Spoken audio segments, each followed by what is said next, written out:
All right, welcome. This is officially our last lecture for the term because on Thursday it'll just be a work day or a prepare for quiz 3 day or whatever is useful for you day.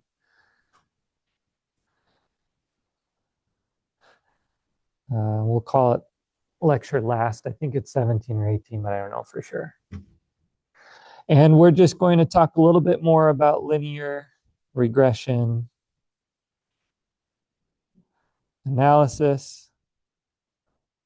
I'll give some fancy names to some of the different ideas that come up, and we'll talk about one reason we do linear regression analysis and what it's useful for. So as a reminder, when we were looking at our iris data,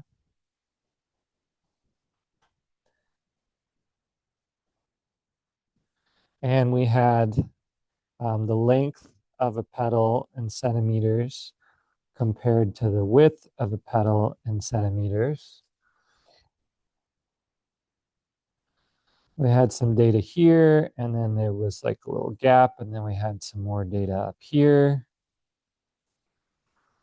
We talked about how this data, these two variables are likely to be correlated because if you could imagine drawing a line, first of all, you would know what line to draw. There's not a lot of ambiguity. This would be a pretty good line to draw that models the data pretty well. And those points seem to follow that line pretty well. So these variables are definitely correlated.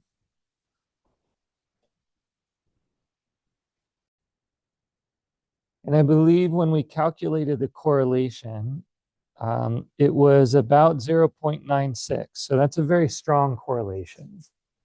And this tells us, the correlation tells us that the variables are related and in a positive way. But it doesn't tell us how they are related. It doesn't give us a way to quantify exactly what that relationship is. So what we did is we went in to R and we took all of that data and we did what's called a linear regression analysis, which calculated the equation of this line.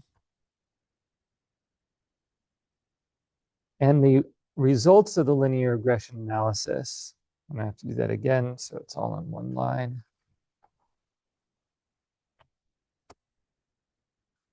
Told us the equation of the line and also the probability that that line was just kind of randomly drawn. This is a probability roughly equal to 0. So we could be very certain that there is a linear relationship. And our best description of that linear relationship is a y-intercept of negative 0.363 and a slope of 0.415.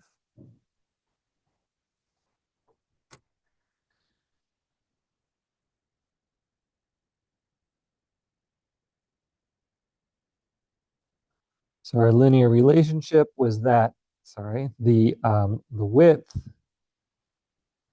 is going to be 0.415 times the length minus 0.363.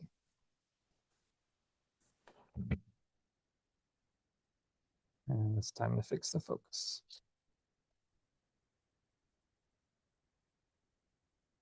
Okay.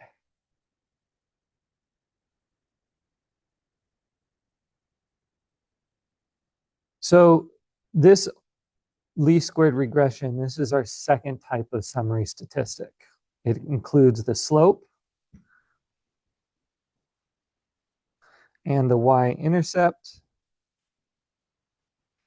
of the line that best fits our data.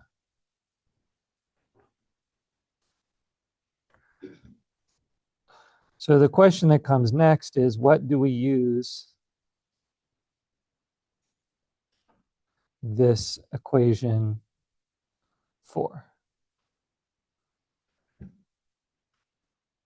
We use it mostly for three things. The first thing is just to understand the relationship, right? A positive slope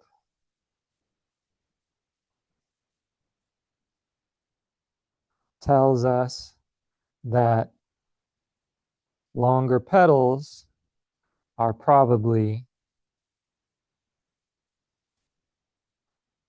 wider petals. In fact, an increase in 1 centimeter length is associated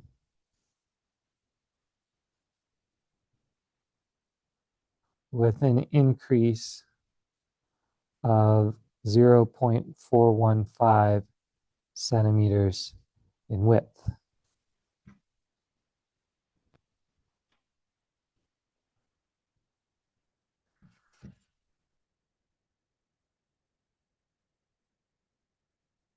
The other thing we can do with this is we can use this line to make predictions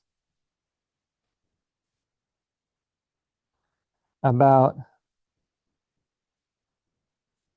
typical observations. By typical, I mean X values that we would expect to see.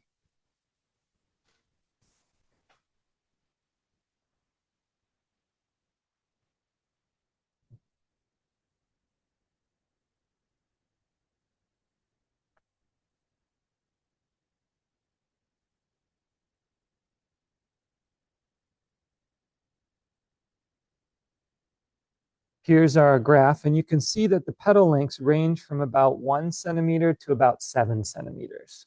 So typical X values would be between 1 and 7 centimeters.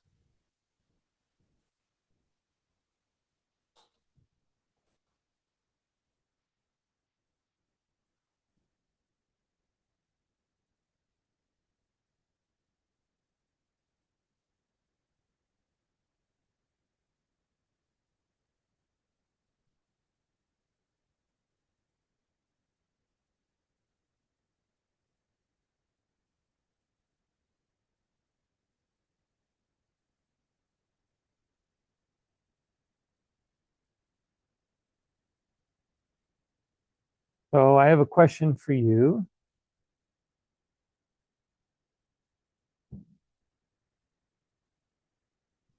Based on the graph, and I'll bring that up in a second, how wide do you think a 5 centimeter long petal will be?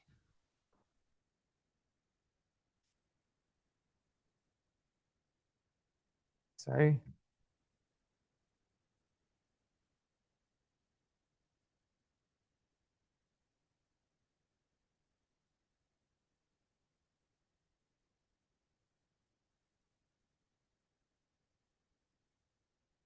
Okay, talk about it with your neighbor or make a decision for yourself. Just based on the graph, how wide do you think a 5 centimeter long petal will be?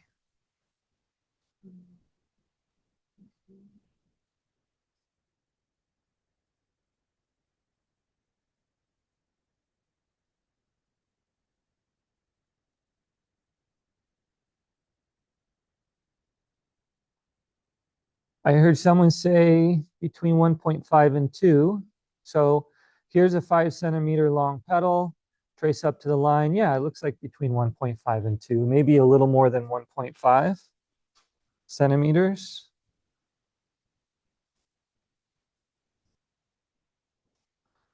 All right, here's an example of where a visual can give you pretty quick understanding, right? Because all you have to do is trace up and then trace over, which is pretty nice.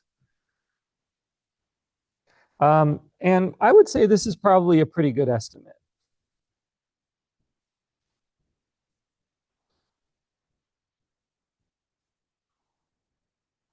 because there's not a lot of variability in these dots, right? I mean, up to about 2, down to about 1.5. Most of those dots are between 1.5 and 2. So I would be pretty confident in that estimate. We can also calculate this using the formula.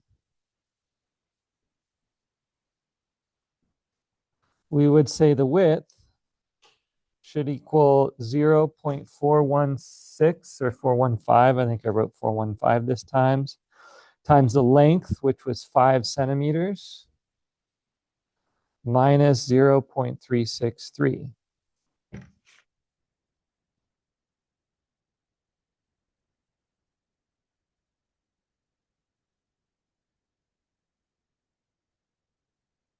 And when I do that, I get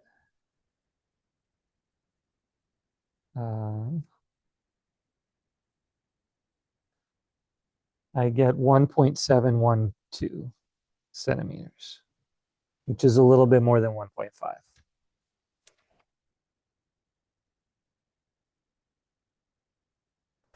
This process is called interpolation.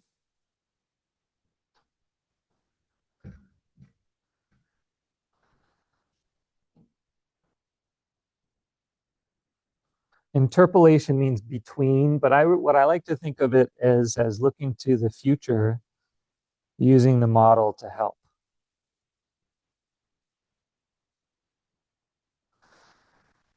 If someone brings me a flower and the petal's 5 centimeters long, I have a guess about how wide it's going to be.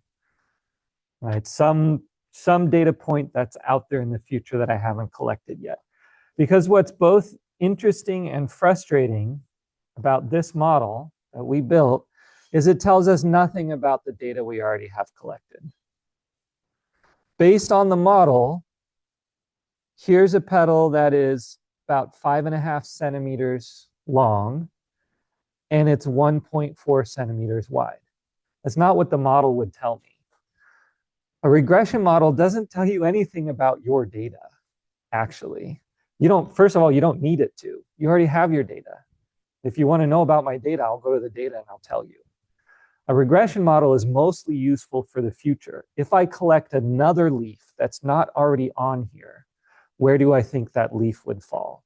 Right? Well, the width or the length would probably be between 1 centimeters and 7 centimeters. And if it was 3 centimeters long, I think it would be a little bit less than 1 centimeter wide. So regression analysis, this is a kind of a side point, but I think it's really important. Doesn't actually tell you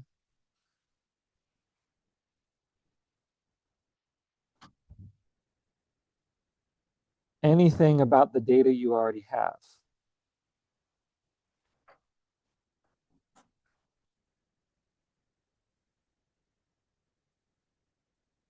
I don't need a parentheses there. Right? It's only about data you haven't collected yet.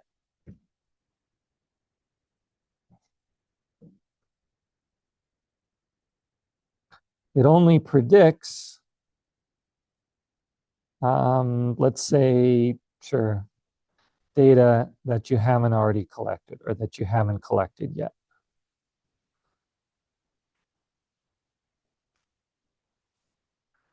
Let's say you do a regression analysis that compares weight in pounds with blood cholesterol.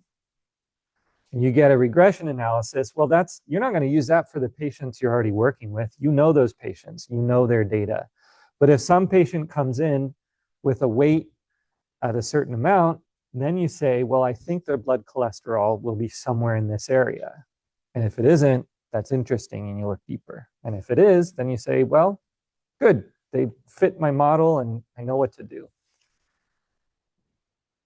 The third thing we can do with this is we can make predictions about atypical observations.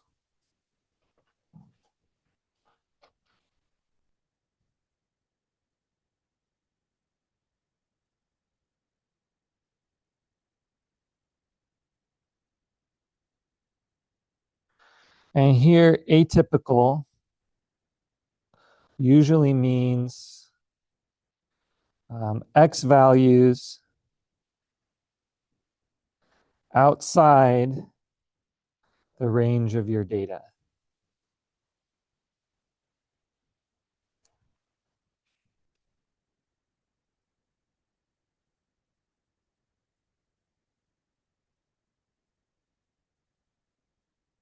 So for example,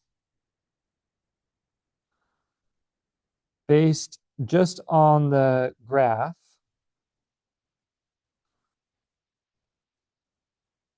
how wide do you think a 10 centimeter long petal will be? And you know, sometimes I ask you questions that aren't easy to answer with the tools that I can give you. Let me rip this out so I can move it up. So just as a little hint, this is one of those questions. Based just on the graph, how wide do you think a 10 centimeter long petal will be?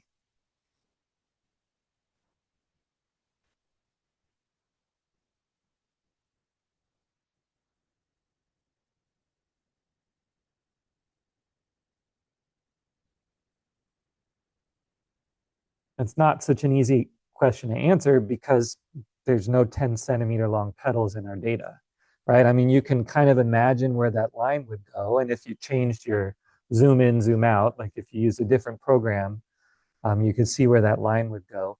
But the graph itself doesn't give you that much information. And that should be a hint that making predictions about atypical observations is risky. We can do it by calculating. I'm going to write hard to say. We can do this based on the calculation. We would do width equals 0.415 times 10 centimeters minus 0.363.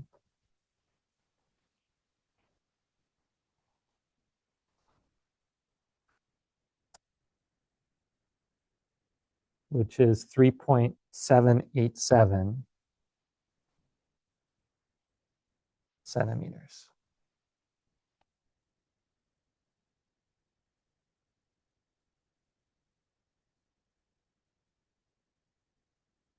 But the problem with this is what you're really doing is, well, it's called extrapolation.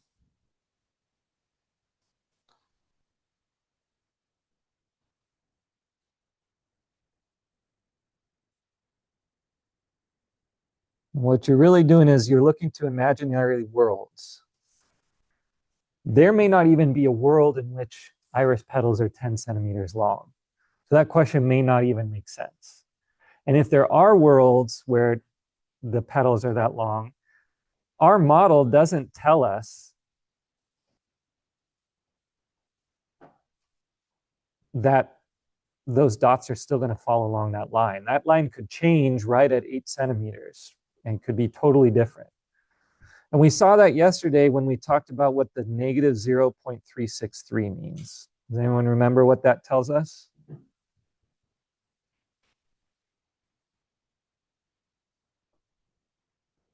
Talk to your neighbor, remind yourself, what does this negative 0.363 tell you about your data, whether it's real data or imaginary data? Anybody remember? Want to venture, get the conversation started? Lily, do you remember? Well, I said it's where the y-axis is 0. Yeah, it's where you're crossing the y-axis. It's where your x value is 0. And so to put it in context, that would say a 0 centimeter long leaf should be negative 0.363 centimeters wide, which obviously doesn't make any sense. There's no such thing as a 0 centimeter long leaf, and especially no such thing as a negative width. That's an imaginary leaf, right? And using that as anything other than a place to start your line is not going to actually help you understand the system better. So extrapolation is pretty risky. If you're going to do this, you need some kind of theory.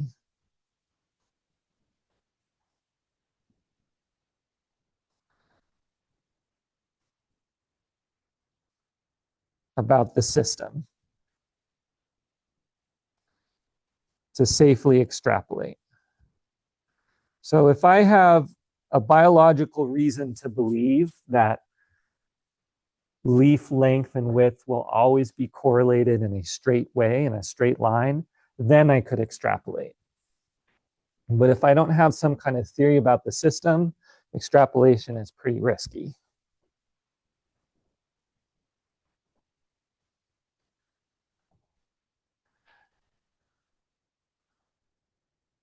Okay, so let's talk about the two main uses of linear regression, the reasons why we do linear regressions, at least as far as I'm concerned. I guess, again, there are three.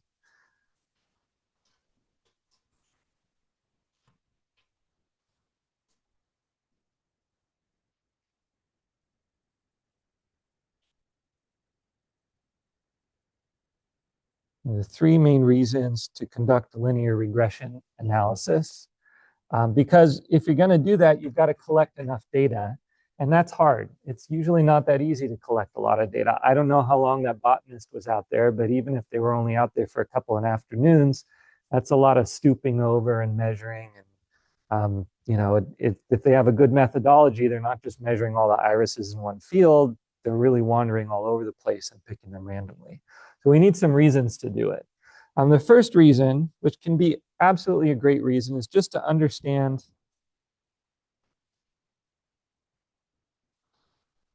the relationship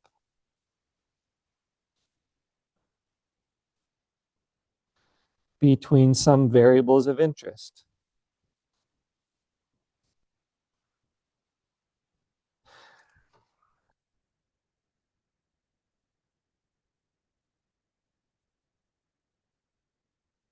The botanist who collected that was Edgar Anderson. And Ronald Fisher is a famous statistician. But Edgar Anderson probably just really liked irises. That's good enough reason. I talked about the caffeine and the sleep, right? Maybe you're working in the student services, and you want to know how to help students more, and understanding the relationship between caffeine and sleep is really useful. Another reason is to save on future work. And this is actually one of the big reasons. If I want to know the dimensions of an iris petal, I'm going to go out and I'm going to measure the length and I'm going to measure the width. So this regression analysis is not really saving me any work. But there are regression analyses that can save you on a ton of work. So I actually just heard about one. It is usually difficult to determine the weight of a seal, because they live in the water and they don't like being confined. You got to get it out of the water onto a scale. It's pretty easy, relatively speaking, to take a picture of a seal's head and measure its width.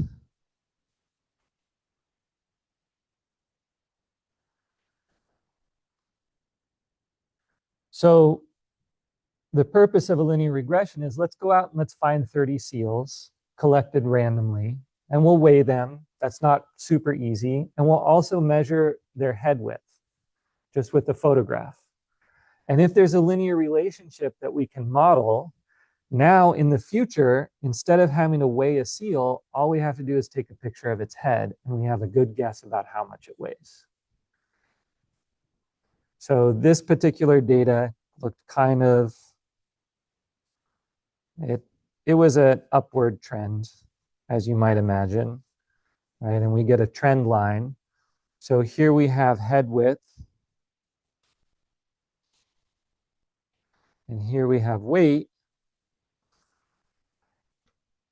And if we have a nice strong correlation, then we can calculate the regression analysis. And now we have a formula that lets us predict the weight of any seal with a typical head width.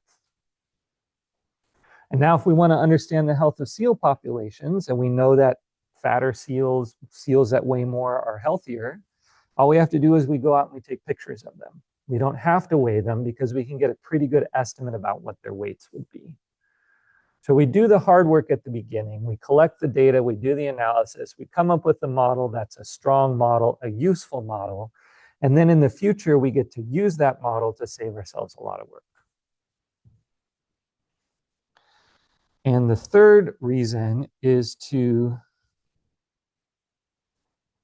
make changes based on the relationships.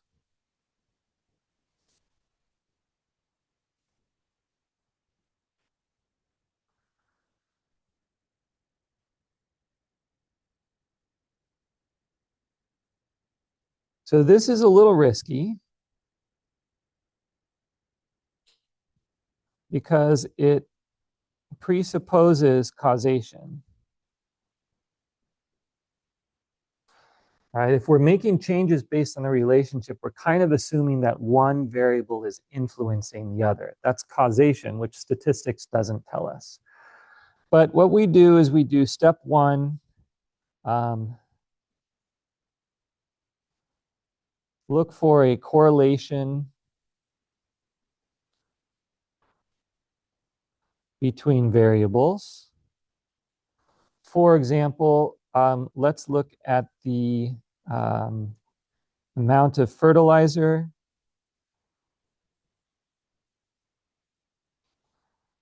and the yield of bananas.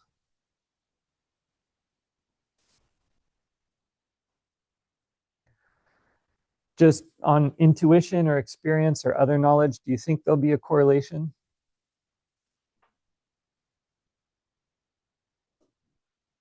Yes. Yes, yeah. I mean, you give bananas more food, they're going to grow more. Step two is if you establish a correlation, you determine causation, right? So we've noticed that when bananas get more fertilizer, they grow bigger, or we get more of them. And so now we're going to do a controlled study where we give some bananas more fertilizer, some bananas less. And if we determine that fertilizer influences the yield of bananas, step three is to use the linear regression to change banana yields by changing fertilizer amounts.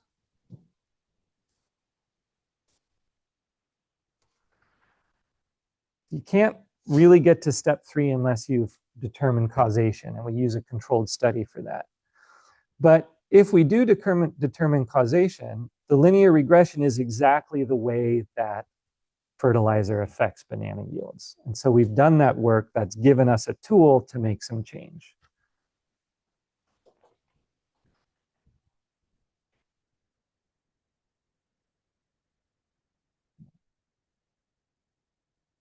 So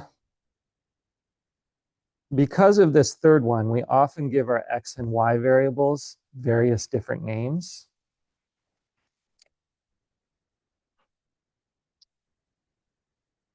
Well, actually, we give them different names based on, for understanding,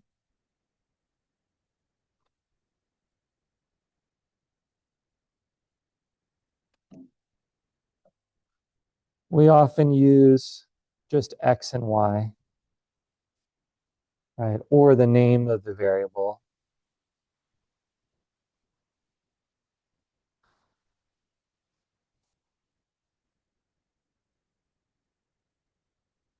When we're trying to save on future work,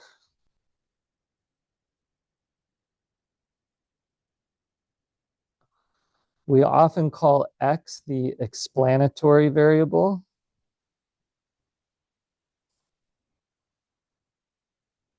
Or the predictor. If I want to know how much a seal weighs, I can predict that if I know the width of the head. And we often call Y the response variable.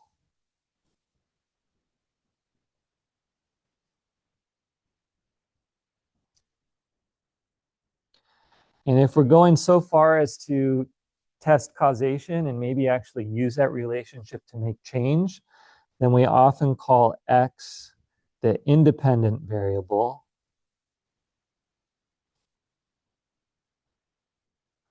And Y is called the dependent variable, which of course only makes sense if you've established some sort of causal relationship.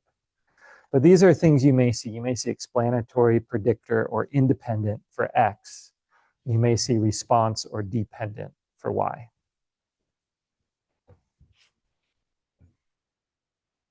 All right.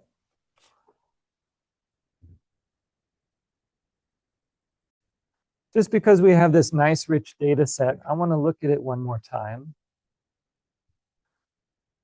Anybody have a theory about why there's a gap right here?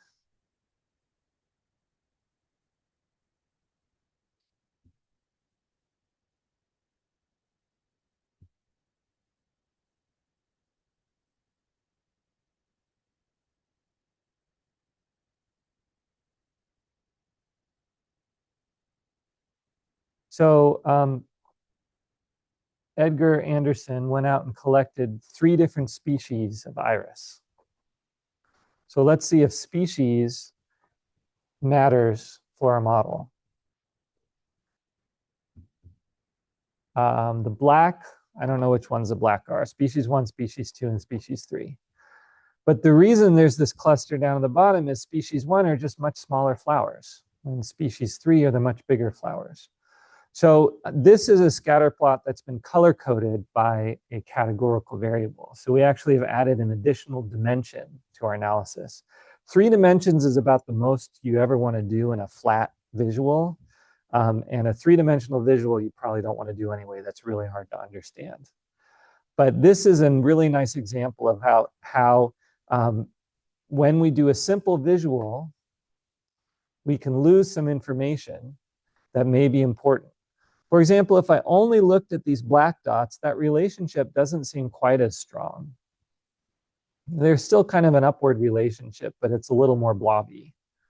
Whereas the pink dots seem to have a really strong relationship, and the green dots, still a little bit more blobby. So I was just something interested I wanted to show you. The species here would be another predictive variable. It would be a second predictor. Right? So if I want to know how long or how wide a petal width is, it would help not only to know how long that petal is, but also what species that iris is. Because if it's this species, then I could expect the petal will be pretty narrow, pretty skinny. And if it's species 3, I can expect the petal to be pretty wide. All right, let's take a short break, and then we'll talk about the rules of 3 and kind of do a summary of the whole class. Let's take a look at our rules of 3. I'm going to make a copy.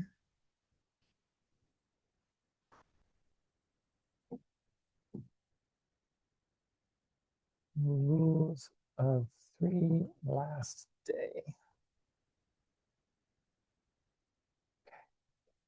All right, so statistics. I'm going to be asking you questions as we go through. You're going to help me fill out this knowledge that we've gained throughout the course. Statistics is the science of using data to understand systems. And by science, I mean we have rules and other guidelines to help us do statistics well. So take a minute and talk to your neighbor and come up with what are some of the rules that we've developed or guidelines that help us do statistics well. I've already heard a lot of great. I won't ask you necessarily to speak up. I'll just add some of this information. Following ethical practices. I'm going to put that first because I think it's the most important. Accepting uncertainty, right? Never expecting to be completely correct. That's a nice guideline for statistics, which is kind of interesting because we think as science is about uncovering truth. But statistics, although it is a science, accepts uncertainty. More data equals more confidence. That's a good guideline. One rule I heard in a previous term is choosing a significance level of 0.05 as a general guide, right, as a general rule. When in doubt, confidence 95%, significance 0.05, right, 2 standard deviations. And these are just kind of some of the rules that we develop that help us do statistics well. Data is information that we gather. Yep. And a system can mean a big group of people, like a population or other things. Systems can also mean relationships between different groups or different variables, such as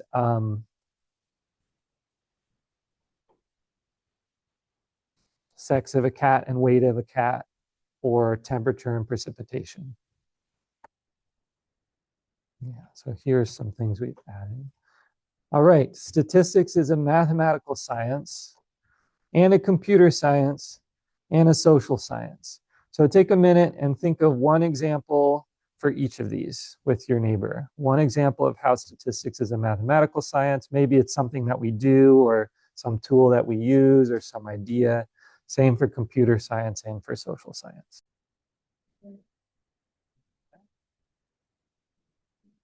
I heard some good conversations here. I know there was conversation about mathematical science, but I didn't hear anything. Anybody want to venture just now that I'm listening better?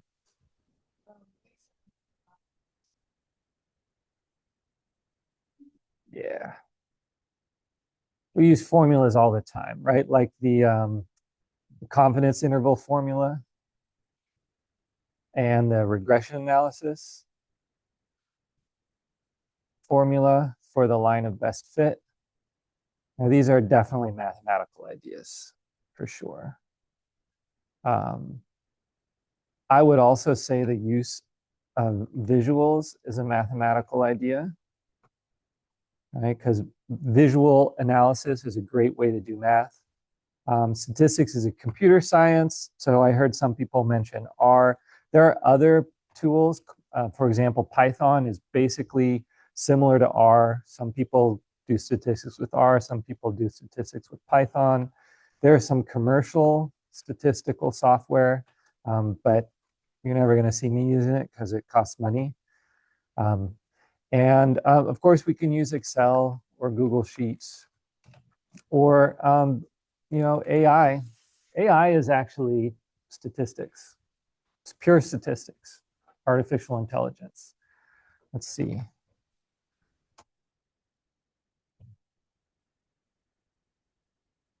If you can't see it, I'm writing, finish this sentence.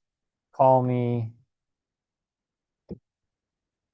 What do you think? What do you think it's going to say?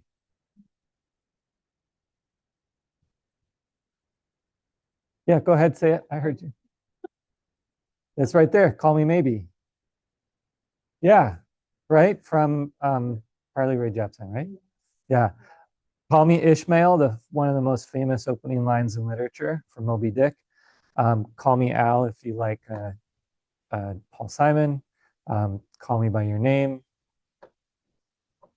if you like Lil Nas X. Call me old fashioned, I guess. But it did a statistical calculation and said, what's the most likely next word or next 2-3 words that are going to come? All of AI is built on a statistical model. Now, we built our regression analysis on one variable. What's the length of that petal? An AI model is built on 3 million plus variables. So when you use Gemini or ChatGPT or Claude or anything else, it's been built on analyzing millions and millions of variables to come up with a model that's used for predicting. A lot of that prediction is interpolation. right? It's something within the typical response you might give. Sometimes I'm recording this, so I really hope it doesn't end badly. IPL is, I'm not going to do IPL. Igli oof nepzu. Finish the sentence. Igli oof nepzu. That's extrapolation. That's imaginary.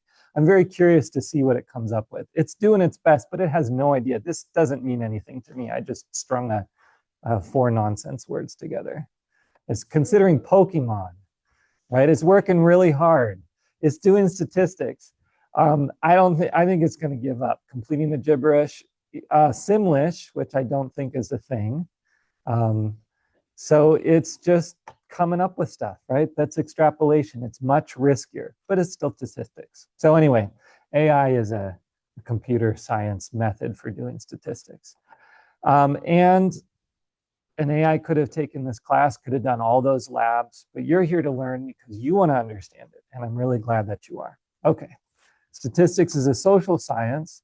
I heard someone talking about the, the voter data, right? Because we use statistics for things. It's not just learn it, never use it again. The whole point of using statistics is to be able to make predictions. If you're an agronomist, you want to know how much fertilizer do you need to ship to the banana plantations.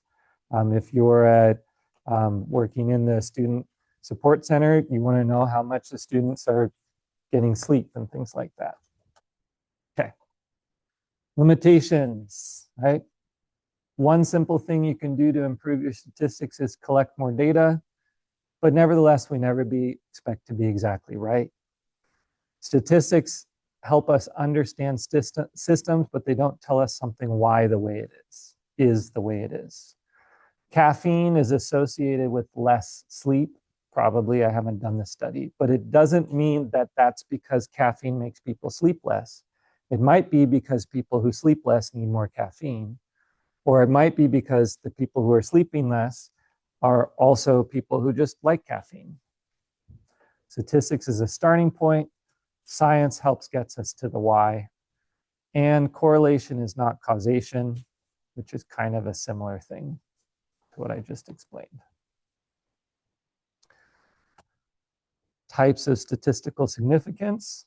So we do spend a lot of time in this class investigating statistical ideas about significance. So for example, a confidence interval gives me some statistical significance about where confidence interval gives me statistical significance about where I think a population parameter is. A hypothesis test can tell me if two different groups are statistically significantly different, and a regression analysis can tell me if two or more quantitative variables are statistically significantly correlated, and how.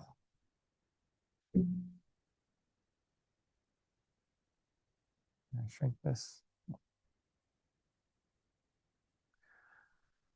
And all of these were mathematical, and we spent a fair amount of time on them. But that's not the most important kind of statistics if you remember that statistics is not just a mathematical science, it's also a social science. We need to think about practical significance, which takes different forms. It can mean that, yes, eating bananas leads you to score 0.1 higher points on a final exam, but it doesn't matter because anybody who gets that close is getting a good grade anyway. It can also mean something like, I am absolutely confident that an iris petal that's 0 centimeters long is going to be negative 0.363 centimeters wide. That's a statistical, that's very confident statistically, but it has no practical meaning because we don't see petals that short. And then the ethical significance, is it ethical to use what we learn? And how can we ethically use what we learn in society? This again comes back to that voter question and various other questions.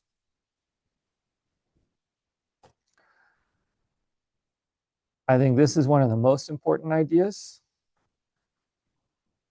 All right, the raw data, the how to look at data. If you want to get high detail and slow understanding, you look at the raw data themselves, which I think this went to sleep. Let's see. Nope.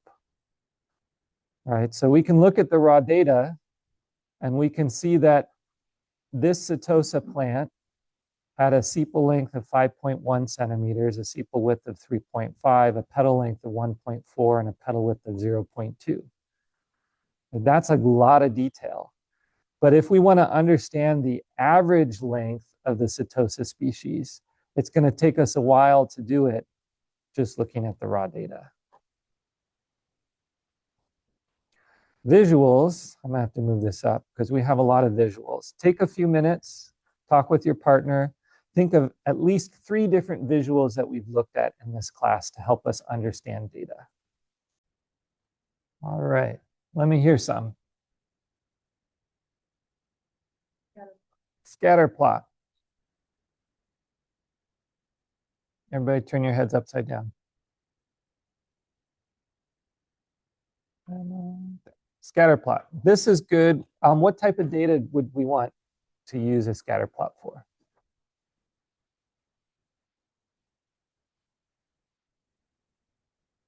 Talk with your neighbor, right? Because a lot of statistics is about picking the right tool, but we need to know what we're working with in order to pick the right tool. So talk with your neighbor. What type of data would we use a scatter plot?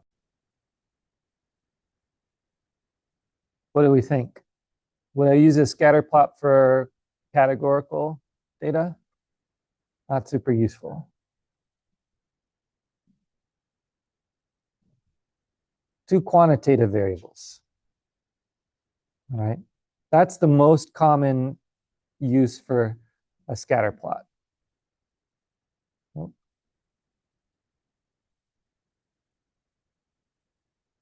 see if we can. Maybe if you're feeling lucky, you add in a categorical variable and maybe you color code, or you could code with the shape of the dots. And you could even do another quantitative if you made the size of the dots, depend on the third one, but I generally think that's too much to look at. You lose the speed of understanding. So generally 2 quantitative variables, maybe a third one that can be color coded or shape coded. How about another visual? Great, histogram. What type of data would we use a histogram for? It's great for describing, so we'd use it for descriptive statistics, I agree. What type of data would we want to describe?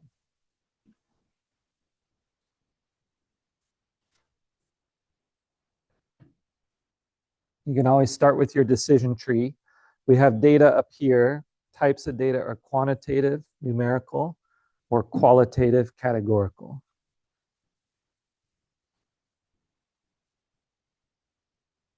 Which one would we use a histogram for?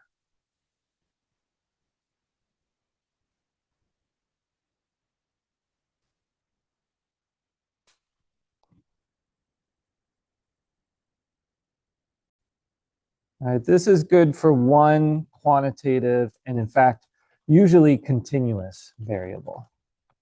Scatter plots, you can do it with discrete. They're not as great. They're better with continuous, but they work for discrete. Histogram, it's really about a continuous variable. So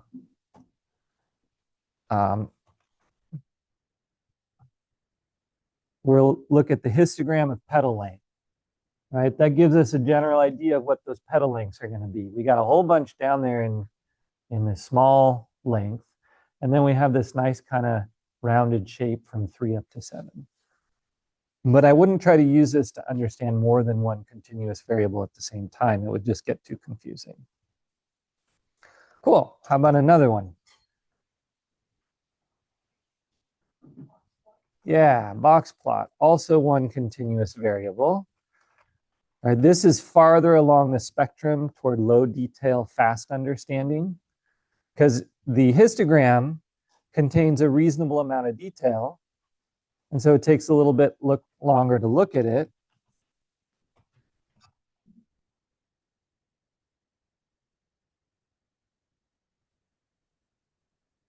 Box plot, oh, I spelled it wrong. That's why. Horizontal, there we go. Box plot strips out a lot of that detail, but at least you can very quickly see. Tell me about what's the median length of an iris petal.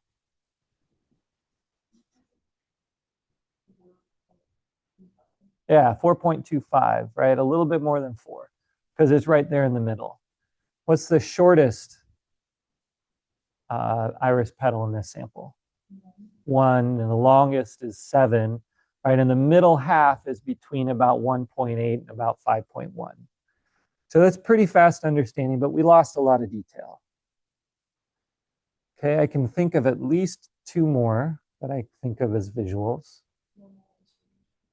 So normal distributions are great, but those are for more conceptual, right? So you may have a histogram that follows a normal distribution, but a normal distribution itself is a probability concept. It's a great way. It is a visual to understand things, but if we're looking specifically at data, I wouldn't put it on there, but I understand what you're saying. So normal distributions help for understanding probabilities. Yeah, great. How about for categorical data? All of this so far is numerical.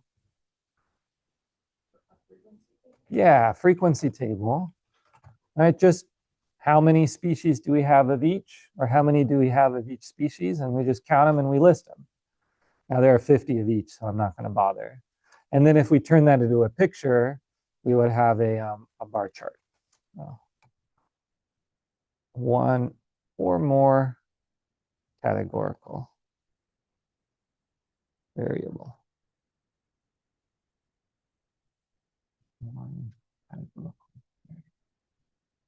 We haven't done frequency tables with more than one categorical variable, but they're actually pretty useful, especially for 2. They work great with 2.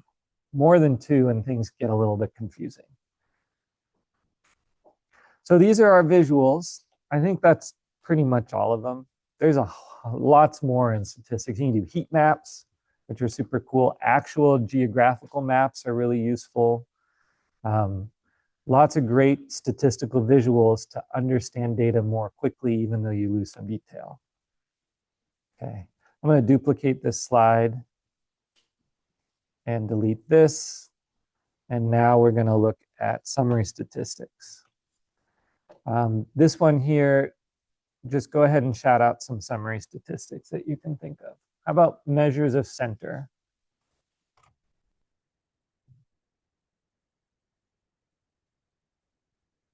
What are some ways we measure the center of data? Yeah, the mean, which is just the average. Yeah, I wrote that too fast. The median, which is the central value. And there's one other that I only really use for categorical data. It's the mode, the most frequent.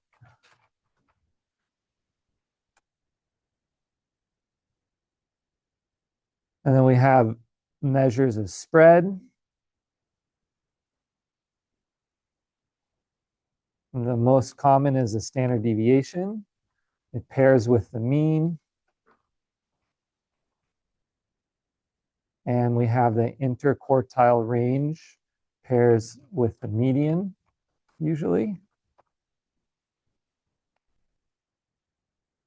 We could look at the variance, which is just the square of the standard deviation.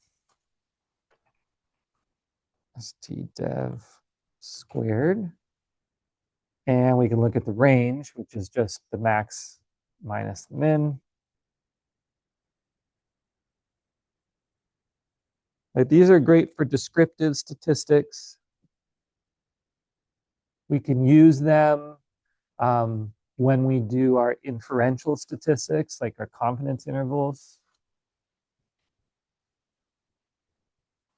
And then there are some other ones that we talked about proportions and correlation and the slope and y-intercept of regressions.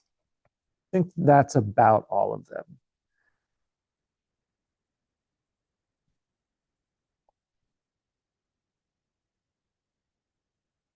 One or two or a couple numbers. Put these together, you can get the 5-number summary, the median, the first quartile, third quartile, minimum, and the maximum. These give you a real quick look at your data, but you don't necessarily have a lot of understanding. Levels of statistics, we got the population. This is usually what we're trying to understand. So the reason that Edgar Anderson went out and measured those irises is probably mostly just to be outside, because that's what I'd want to do in the 19th century in the summer. But as a botanist, I expect he wanted to understand irises in general, but he couldn't go measure all of them, especially because the next year there would be new ones. So in order to understand a population, he collected a sample. 150 was small enough that he could probably do it over the course of a summer, but large enough to have some accuracy. Where is it? That's a pretty good level of data to have some strong confidence in what we're understanding about the population. And then each of these dots represents an individual, which is what Edgar Anderson was actually measuring. Okay. All right, these are the last thing I want to talk about today. So descriptive and inferential statistics. This is about understanding populations. All right, this is like saying,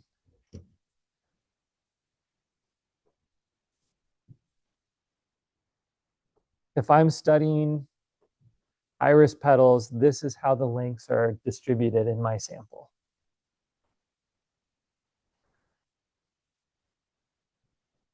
I can use that to make a good guess about how long the average petal is. That's inferential statistics. So